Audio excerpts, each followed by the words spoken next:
Olá, tudo bom com vocês? Aqui é a Júlia Reis, da Literatura Comparada, dos estudos gerardianos, e estou aqui para a gente dar seguimento à teoria, do René Girard, entendendo aí como é que esse pensador, que foi considerado um dos maiores pensadores do século XX, discutiu o comportamento humano e a violência humana ao longo de muitos dos seus livros, né? Revisando aqui, gente, como eu já expliquei, né? Mas é sempre bom revisar. Eu tenho esse hábito como professora, né? Como eu já falei para vocês, então, o Girard começa suas pesquisas primeiro com os escritores, com os romancistas. E aí ele escreve Mentira Romântica e Verdade Romanesca. E nesse livro ele vai fazer então uma distinção entre os escritores românticos, que na acepção do Girard isso não tem a ver com o movimento do romantismo, não, isso é só um termo que ele usou. E os escritores que seriam os grandes escritores, que ele chama de romanescos. E aí ele faz uma diferença. O que seria os escritores românticos, né?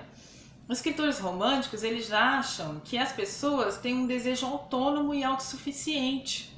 Ou seja, que uma pessoa se apaixona pela outra, por exemplo, à primeira vista.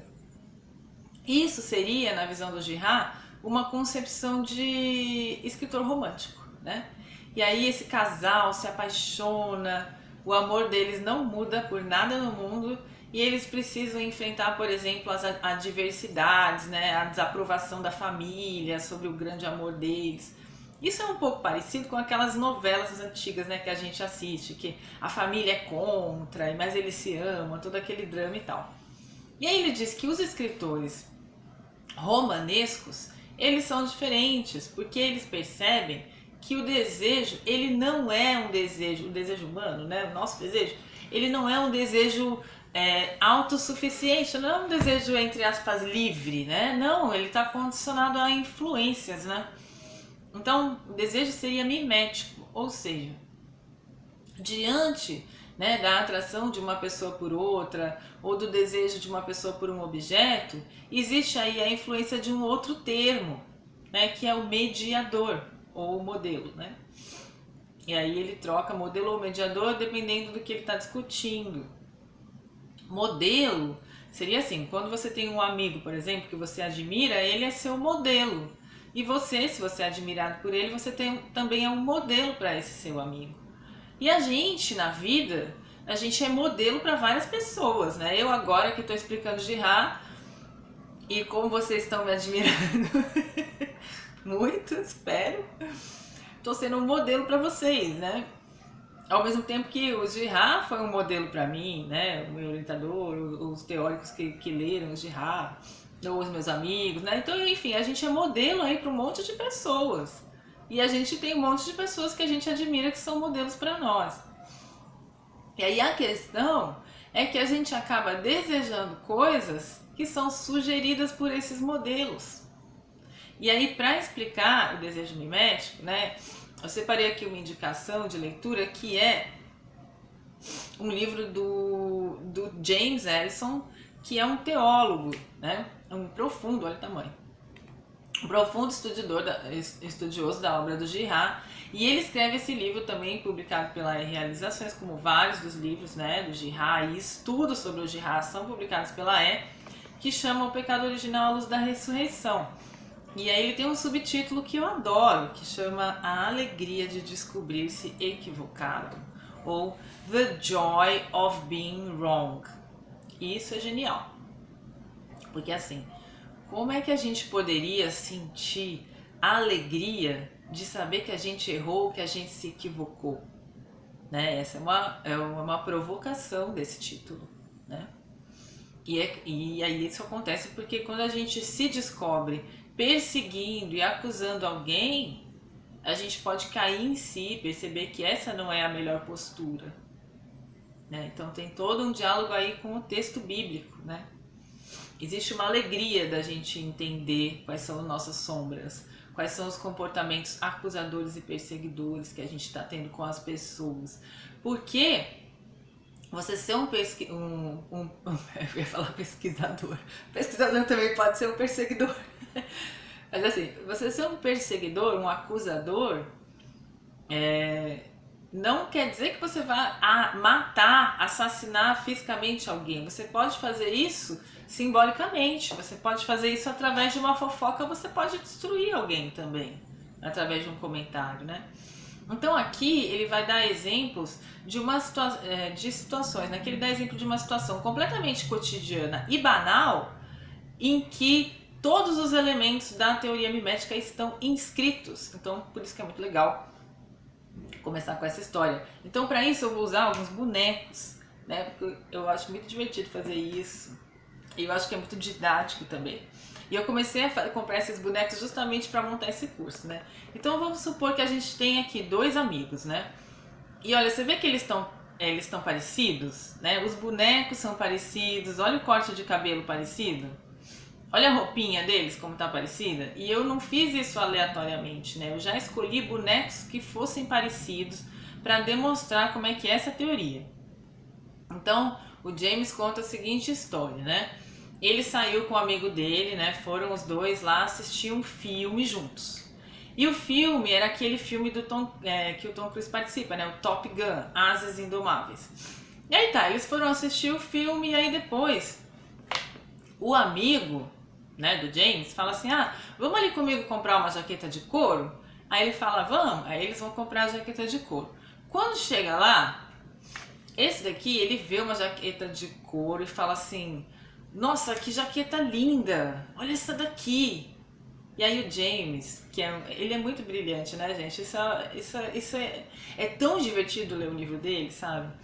Isso que é legal, assim, que quando você começa a pesquisar o René Girard, você encontra vários leitores de Girard que também são muito brilhantes, né? Então existe um prazer intelectual nisso aí também. E aí esse fala, né? Nossa, que jaqueta de aviador linda! E aí o James confessa que de repente todas as jaquetas da loja sumiram e ele só gostava daquela que o amigo tinha gostado. E aí ele fala, beleza, conversa, ele vai embora sem comprar a jaqueta. O James, sorrateiramente, vai naquela loja e pega justamente a jaqueta que o amigo tinha gostado. Eles se encontram depois num bar, e aí o que acontece? Nossa, mas você comprou justamente a jaqueta que eu tinha gostado. E aí ele, essa é a minha jaqueta. Aí esse que fala, o James fala assim, não, mas eu já gostava dela também, eu gostava dela, eu que gostei antes, sabe assim? Aí ele, não, mas ela era minha. Aí eles começam a brigar, né? E aí, o que acontece? Essa tensão fica muito grande, né? Porque eles não estão conscientes de algumas realidades do processo de conflito humano, né? E aí, quais são essas realidades? A primeira realidade é que o Tom Cruise é um modelo para esses dois, né? Mesmo ele estando lá distante, né? Então é por isso que o Girard vai chamar de mediação externa, né? Que é um modelo que está lá espiritualmente muito longe, né? O Tom Cruise está lá com a vida dele de Hollywood. Eles não vão bater boca, né? Digamos assim, ter conflitos diretos. Eles podiam ter se reconciliado falando mal do Tom Cruise. Falando assim, esse Tom Cruise também. Transformando o Tom Cruise num bode expiatório. Mas eles não fazem isso. O que eles fazem? Eles trabalham com um mexicano. Eu não achei um bonequinho mexicano, mas eu achei esse daqui que tem, né, uma característica assim, talvez asiática. E eu vou usar ele para ser o bode expiatório. Então eles estão lá no trabalho. E o mexicano, no livro, né, o James conta assim, o mexicano tá lá fazendo o trabalho dele, né? E aí esses dois começam a se juntar e a fazer muita fofoca, né? E a falar meio que mal desse cara e conseguem expulsar ele do grupo. E aí nisso eles se reúnem e voltam a ser amigos. Ou seja, esse mexicano aqui, ele funcionou como o bode expiatório, né, da história, ou seja, a vítima inocente que foi acusada de algo que ela não cometeu, pelo qual ela não poderia ser responsabilizada, né, como fator de único motivo de crise. E aí essa pessoa vai sofrer essa hostilidade desses dois, e através da hostilidade contra o diferente, né, contra o mexicano, eles se reúnem e restauram a amizade deles. Então no próximo vídeo eu vou ler essa passagem para vocês sentirem a genialidade do texto do James Harrison, porque ele é muito bem humorado, ele conta isso de uma forma assim única que eu não poderia contar, nem usando todos os bonecos, né? Mas aí, gente, o que é importante dessa história é que os conflitos humanos, eles acontecem em situações cotidianas e banais, como essa. Poxa, eu vi primeiro, não, eu que vi, não, eu que gostei, não, mas era minha, mas você não podia ter comprado. Então, de posse dos conhecimentos da teoria mimética, o que a gente consegue fazer? Passar por um processo de conversão, que não é estritamente, como explica, né? O João César, ele explica muito bem na introdução desse livro todos os principais conceitos da teoria mimética. E a introdução desse livro é muito bem feita e é uma das vantagens de comprar esse livro, além de acompanhar toda a jornada de insights do Girard sobre como ele desenvolveu a teoria dele a partir da leitura de romancistas modernos franceses e de outros países, né? Mas assim, nessa introdução, né, o João César, ele tem uma parte que ele explica a conversão. O que é o efeito de conversão na teoria girardiana, né? É o seguinte, você começa a estudar Girard e você começa a rever a tua própria vida e rever os momentos em que você foi bode expiatório, vítima de uma multidão violenta que se organizou contra você. E você começa a perceber quando você estava fazendo parte dessa multidão violenta para linchar alguém. E isso é muito atual nos dias de hoje, né?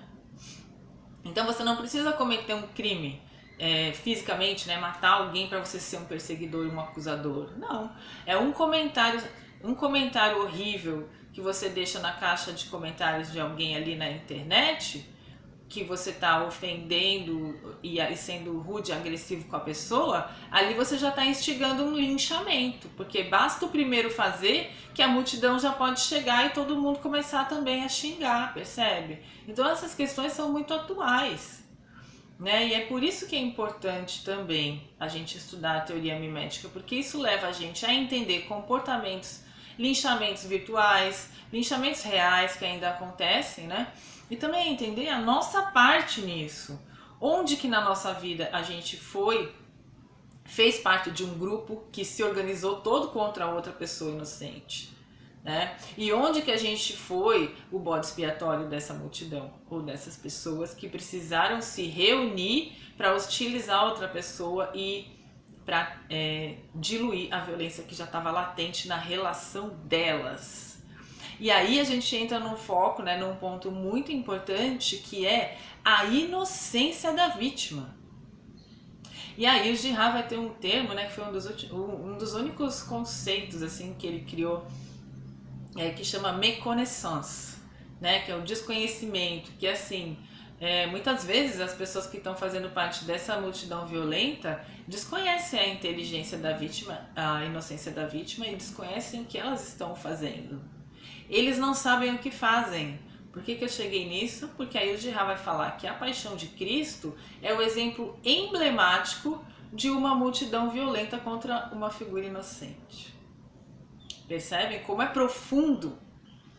Como é que os insights dele vão assim, cara, vão pegando domínios muito interessantes, né? Desde o texto bíblico até a psicologia, a psicanálise, a formação da sociedade na antropologia, os insights que os escritores modernos tiveram a respeito da violência humana. Ele vai tendo tantos insights e desdobramentos, né? Então é isso, gente. Vai acabar o tempo. Desculpa. É que eu só consigo gravar vídeos de 15 minutos, mas isso vai melhorar. Mas assim, por enquanto, saibam que é uma teoria reflexiva, ou seja, de posse do conhecimento de como funciona a violência humana, você pode se julgar, né? Você não vai julgar os outros, atirar pedras nos outros, você vai se julgar e ver o que eu estou fazendo. Eu estou funcionando aqui nessa situação como uma pessoa que está perseguindo um inocente e descontando a minha raiva em outra pessoa que não tem nada a ver com isso, né? Por exemplo, você passa um estresse no trabalho, chega em casa, desconta na mulher, a mulher briga com os filhos chutam o cachorro, né? Eu tô fazendo parte de uma corrente assim, ou eu tô refreando a minha violência, né? Então eu vou explicar isso no próximo vídeo.